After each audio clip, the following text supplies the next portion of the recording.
राम कृष्ण हरे हरे कृष्ण जय जय राम कृष्ण हरे हरे जय राम कृष्ण हरे जय जय राम तबला तबला तबला हरे जय जय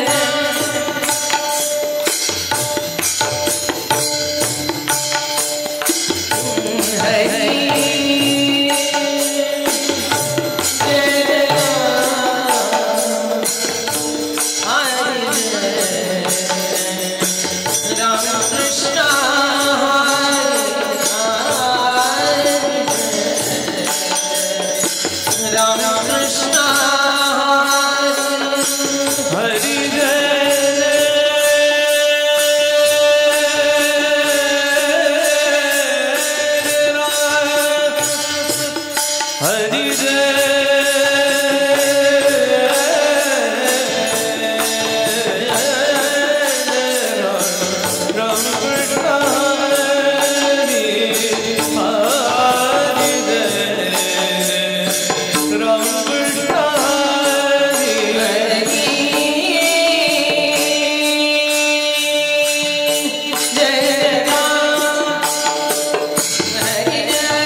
जय जय राम कृष्ण हरि हरि जय जय राम कृष्ण हरि हरि जय जय राम कृष्ण हरि हरि जय जय राम कृष्ण हरि हरि जय जय राम कृष्ण हरि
सुंदर ते ध्यान देव देव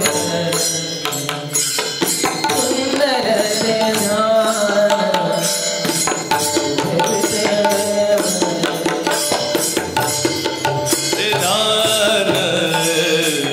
देव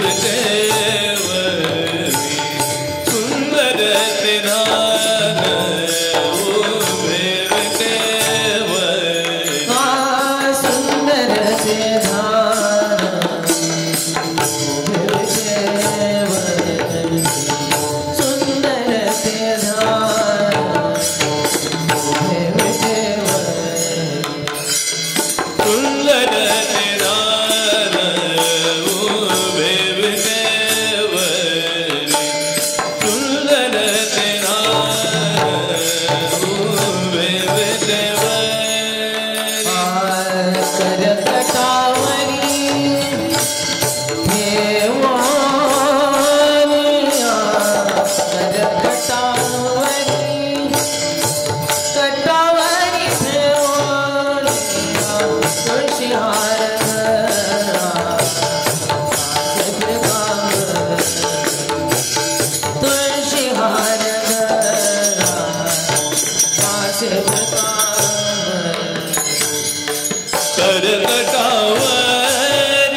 कृष्ण जय राम कृष्ण हरे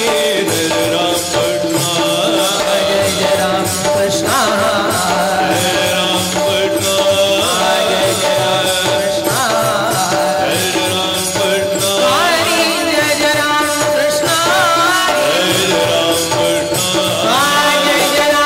कृष्ण जय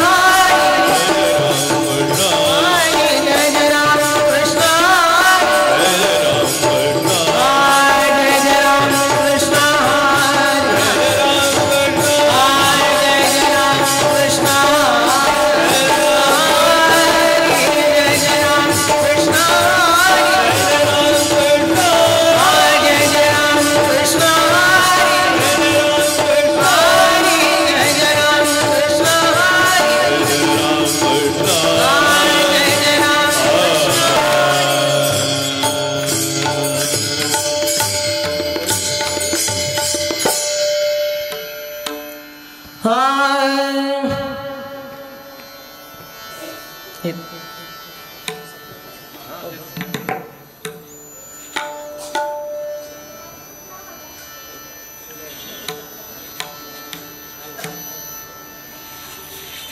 आज आपल्या इथे साताराचं भूषण आमच्या ते यायलाच पाहिजे होते. आमदार शशिकांत शिंदे आलेले आहेत. त्यांची काही ओळख आजची नाही, अनेक वर्षाची ओळख आहे. नवे नवे त्यांच्या वाढदिवसानिमित्त माझं कीर्तनही झालेलं आहे.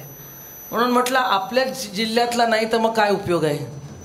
पण ते कौतुकाने कधी नाही म्हणत नाहीत. तेव्हा आमंत्रण दिल्याप्रमाणे ते हजर आलेले आहेत. चिन्मय महाराज त्यांचा सत्कार करतील.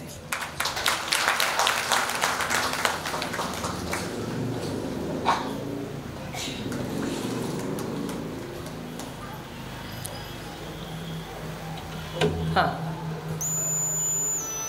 रवी भाऊ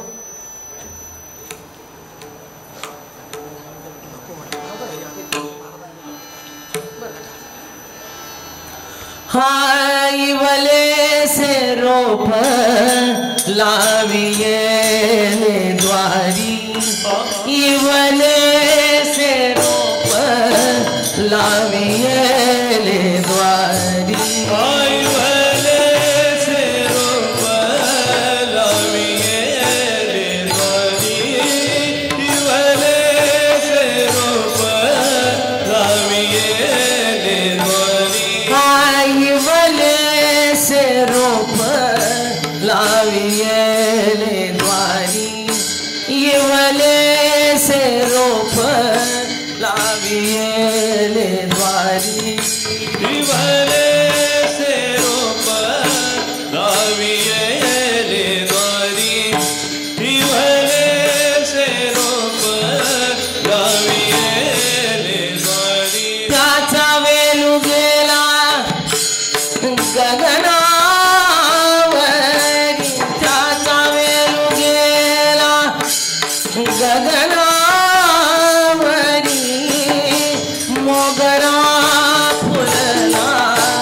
That's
गुंफीला शेला मनाचे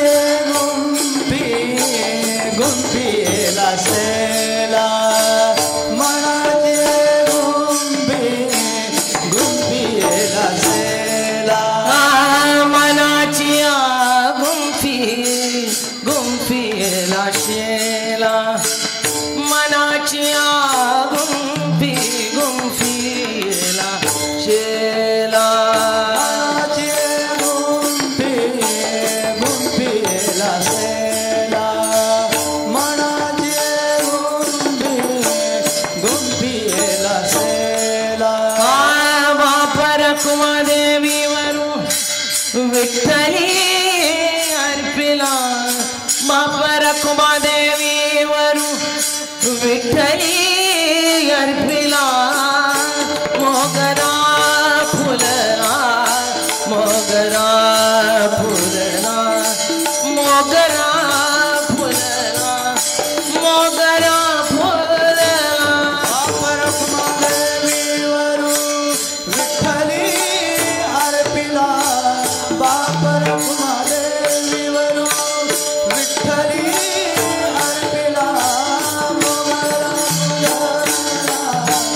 मोगरा फुलला मोगरा फुलला मोगरा फुलला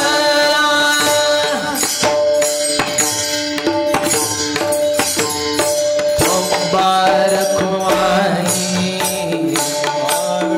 बारक माई जय जय बारक माई जय बारक बारक माई बारक माई जय जय बारक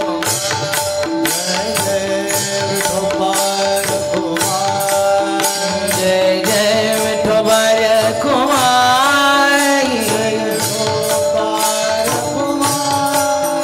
जय जय बारक माई हरी विठो बारक माई हरी जय जय विठो बारक माई विठो बारक जय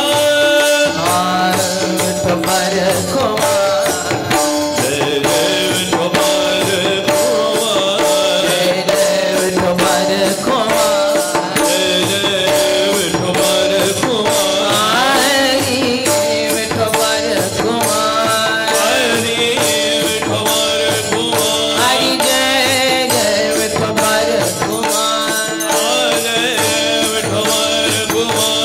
जय जय विठो बारक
इवले से रोप लावियले द्वारी इवले से रोप लावियले द्वारी आईवले से रोप लावियले द्वारी आईवले से रोप लावियले द्वारी इवले से रोप लावियले द्वारी इवले से रोप लावियले द्वारी देवले से रोप लावियले द्वारी देवले से रोप लावियले द्वारी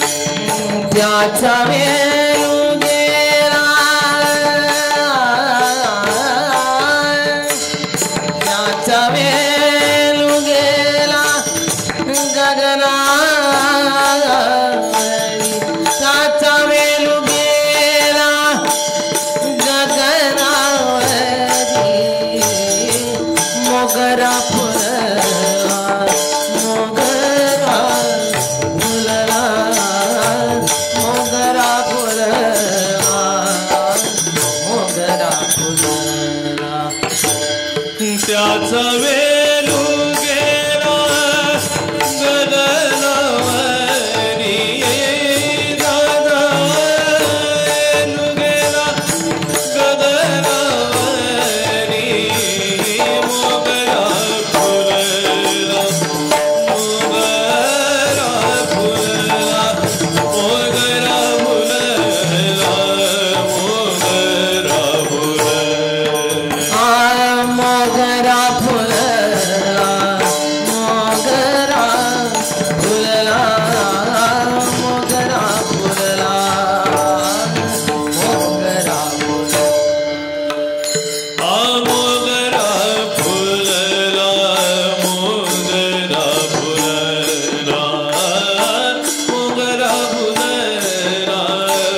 वैष्णव ज्ञानेश्वर भगवान,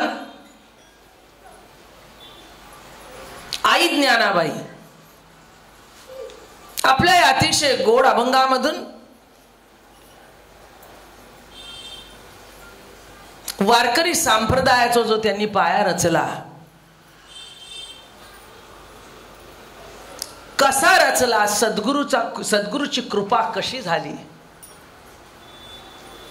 हे मोठं कौतुकाने वर्णन करत आहेत. ज्ञानी असणं वेगळं आणि माऊली होणं वेगळं. हे विश्व माऊली झाले, जगताची आई झाले. 16व्या वर्षी एवढं ज्ञान, एवढी जाणीव तयार होती की जे ज्ञान सीमित होतं ते जगाला वाटावं. आपल्याला वाटतं जे असीम पसरलेले आहे ते सीमित करून आपल्याकडे ठेवावं. सद्गुरुनाथाची कृपा झाली आणि त्या कृपेने काय केलं, इवलेसे रोप लाविले द्वारी. तुम्ही म्हणाल रोप कसं काय, बीज म्हणायला नको होतं का? निवृत्तीने दिदले निज बीज. कळलं की नाही? ज्ञानदेव म्हणे अवचित घडले, निवृत्तीने दिदले निज बीज. निवृत्तीनाथाने बीज दिलं, त्याचं रोप तयार झालं. आणि ते रोप, भात शेती जे करतात की नाही कोकण भागात, बी आधी पेरतात आणि ते एवढ्या भागात जवळ पेरतात आणि मग ते पुन्हा त्याची रोपं एवढी झाली की ठिकठिकाणी त्याला पुन्हा लावतात, त्यातून भात शेती निर्माण होते. तसं दोन्ही अंगाने आज इथे जो हा विस्तार दिसत आहे तो ज्ञानदेवे रचिला पाया उभारिले देवालया, तो एक भाग आला. आणि सद्गुरु दादा महाराजांनी सातारला जे बीज लावलं ते आप्पा महाराजाकडे आलं, आप्पा महाराजाकडनं बाबा महाराजाकडे आलं आणि ते इवलेसे रोप वेगळ्या दिमाखाने आज नेरूळमध्ये उभा आहे.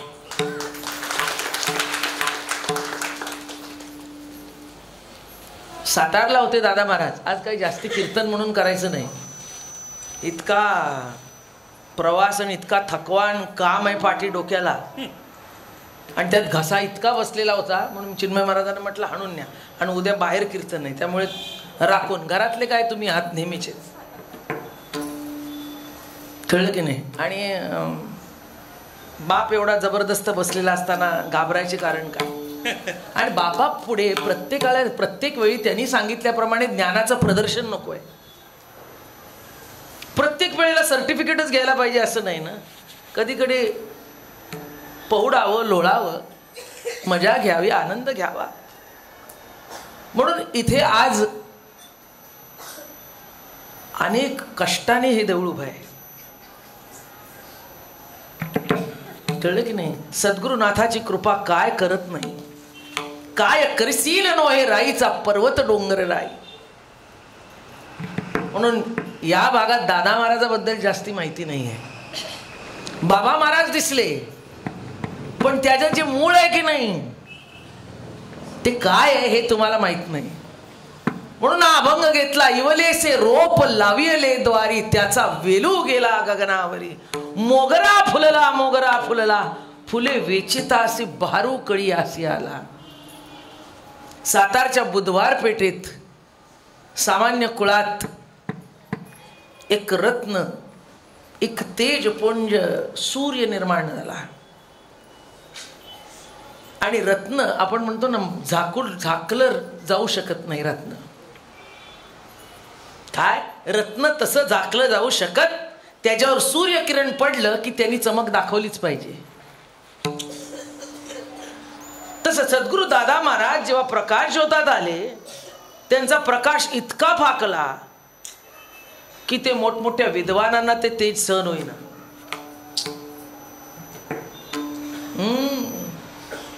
हिरा असला की नाही, लांबून जरी कुठून एखादं पडलं की नाही त्याच्यावर किरण, तरी ते असं चमकून निघतं.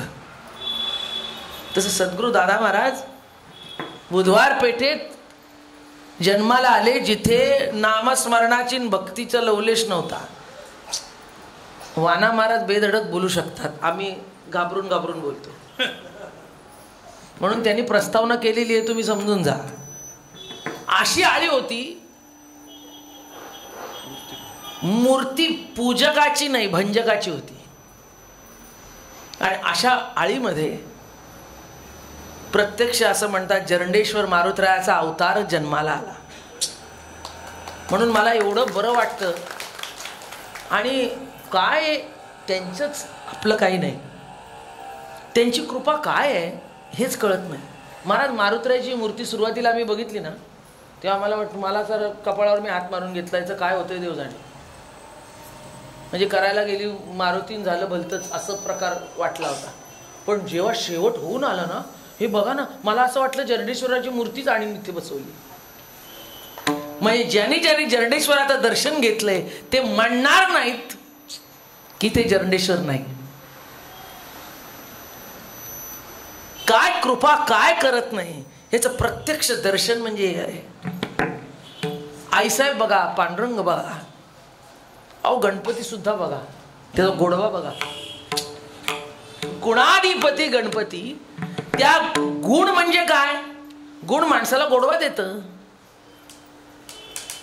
सद्गुण असं म्हणू, अवगुण क्रूरताही देतं. पण गुणाधिपतीचं जे पूजन आहे ते गुणांचं पूजन आहे, ते तुम्हाला तेजस्वी बनवतं, गोड बनवतं. म्हणून तो मारुतराय आपलं गणपती बाप्पाही वेगळा होऊन आलाय. म्हणजे दुधिवरेचा वेगळा, इथे अजूनच काहीतरी आहे, त्याचं तेजच वेगळं इथे. म्हणून मी आता मगाशी सगळ्याकडे बघण्यापेक्षा त्याच्याकडे म्हटलं, किती रे गोड होऊन आलायस.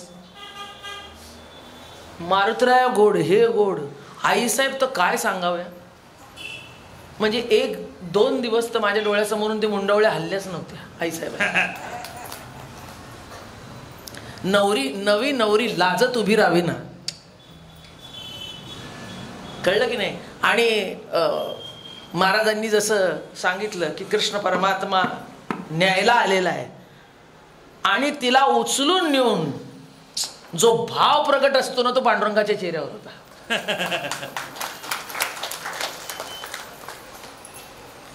एखादा काहीतरी मोठी स्वारी करून यावी, जिंकून यावं की नाही, तसं सर्वच जिंकलं पांडुरंगाने, कृष्ण परमात्म्याने. जेव्हा आईसाहेबाला उचलून नेली, अहो आधी शक्तीला उचलली, ती नुसतं आईसाहेब वगैरे काही नाही, एवढं कार्य करायचं होतं. पूर्ण अवतार म्हणजे कृष्ण अवतार होता. कृष्ण अवताराला काय म्हणतात? पूर्ण अवतार. त्या पूर्ण अवताराला शक्तीची आवश्यकता होती. शक्ती असणं वेगळं आणि विशेषत्वाने त्या शक्तीला उचलून आणणं वेगळं. म्हणून विशेषत्वाने तिला हरण करून नेली, दुसऱ्याच्या ताब्यात असलेली.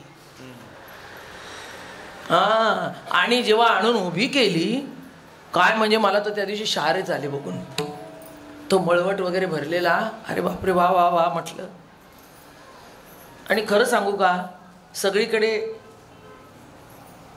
सावळी आईसाहेब आहे, पण वास्तविकतेची जी तिचं स्वयंभू गोरेपणाचं तेज आहे ना, ते इथे जे दिसतंय याच्यातच या देवळाला अलौकिक तेज प्राप्त होणार आहे. म्हणजे इथे वैशिष्ट्य पांडुरंग जरी असेल तरी आईसाहेब याला वैशिष्ट्य प्राप्त करून देणार आहेत.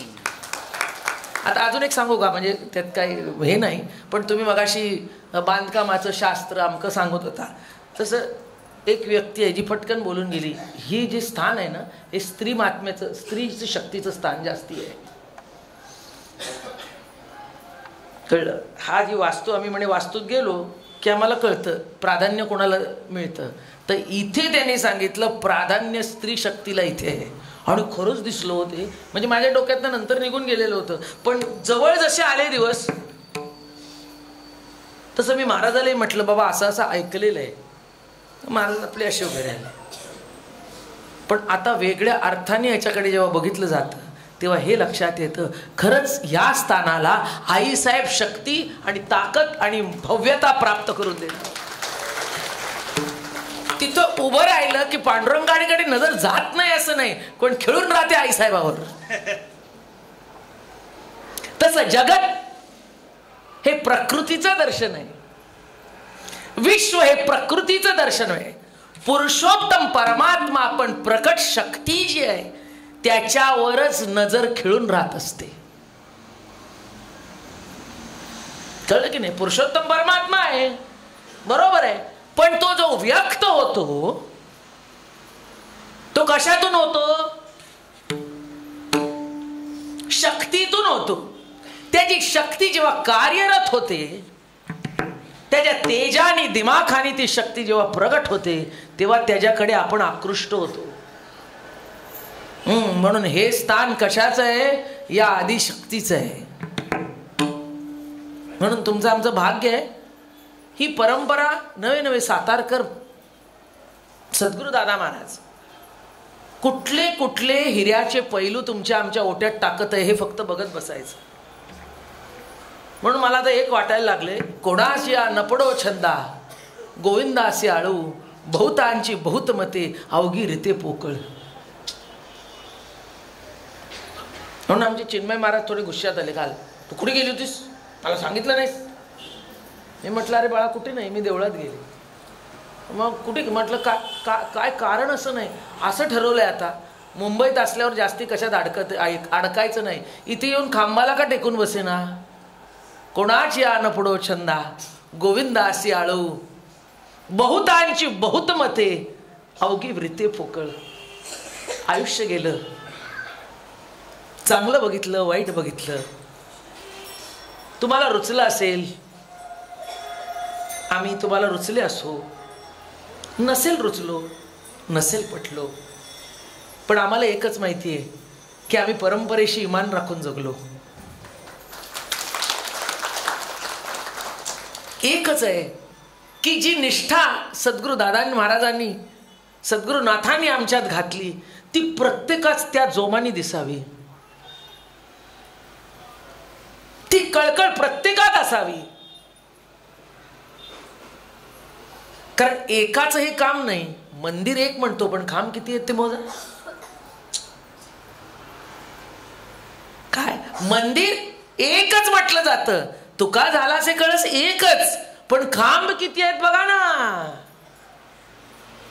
तसं तुम्ही एक एक खांब उभे राहायला पाहिजे, तेव्हा वारकरी संप्रदायाचं खरं तत्वज्ञान या जगतामध्ये पसरवण्याचं काम आपण करू शकू. ही माझी कळकळ आहे, बाकी काही नाही. आणि निष्ठा आहे, याच्यासारखं जगात कुठे नाही, संप्रदायासारखं जगात कुठे नाही, हे बरोबर आहे. पण संप्रदाय जो सातारकरांनी जोपासला त्याच्यासारखं कुठे नाही. कळलं की नाही? म्हणून जगायचं कसं? दास करी दासांचे. कळलं की नाही? कसं जगावं, काय निष्ठेने जगावं.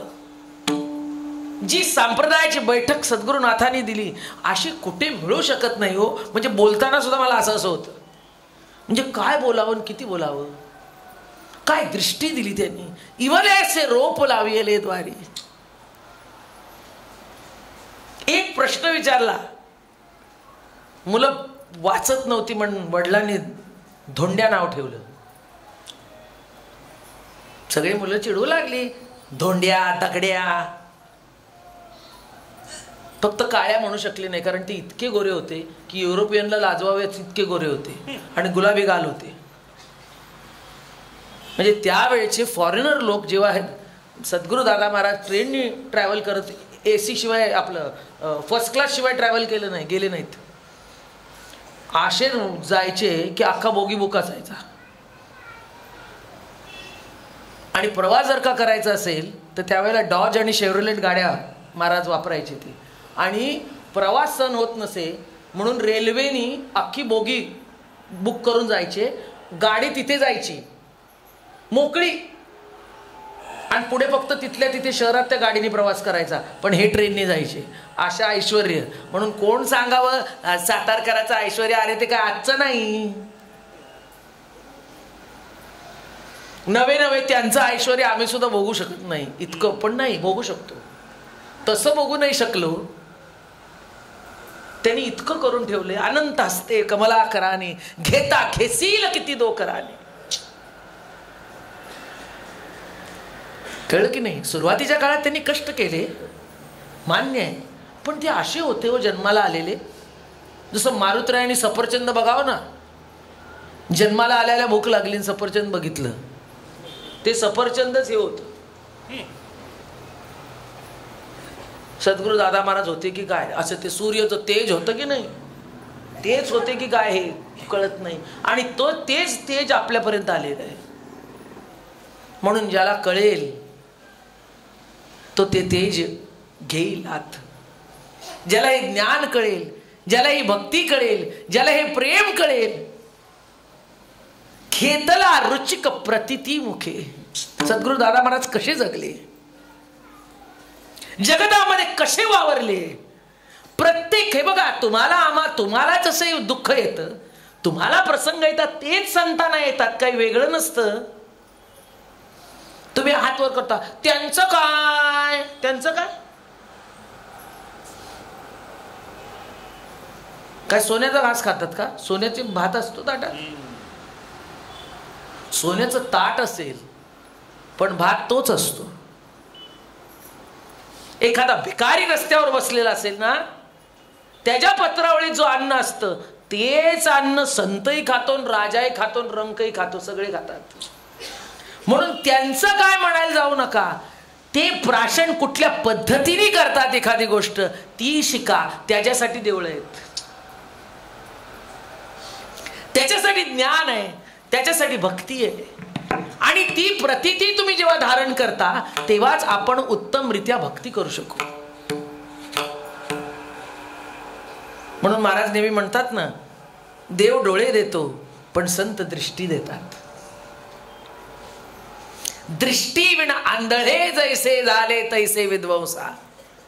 मोरा अंगी अति डोळसे, अंग भरी भरली पिसे, परी दृष्टी विना आंधळे जैसे झाले तैसे विध्वंसा. नुसते डोळे असून उपयोग नाही. एखादा अंध असतो की नाही, त्याचे डोळे असेच असतात, काही काहींचे घारे असतात, हिरवे असतात, निळे असतात, इतके सुंदर. तुम्हाला वाटेल काय डोळे आहेत, पण तुम्ही त्याला असं करा, काहीच दिसत नाही. मग आपण म्हणतो अरे अरे अरे काय देखणे डोळे येतो, पण ते देखणे डोळे देखणे पण काहीच बघू शकत नाहीत. कळलं की नाही? जे देखणं आहे ते बघण्याची क्षमता त्याच्यात नाही. तसं देवाने आपल्याला जीव दिला, जेणे हा जीव दिला दान, पण आपल्याकडे जर का त्या जीवनाकडे बघण्याची दृष्टी नसेल तर जगून काय केलं.